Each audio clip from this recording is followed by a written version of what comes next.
My clients are always asking me for healthy breakfast ideas, and here is one of my favorites, avocado toast.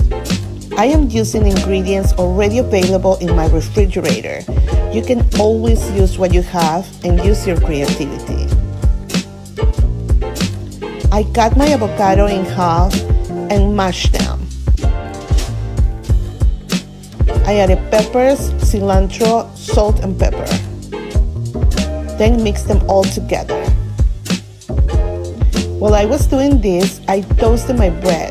This time I chose Ezekiel bread and spread the avocado mixture on top of it. Then I poached the eggs in simmering water and topped the avocado toast. So delicious, healthy, and quick to make. Enjoy!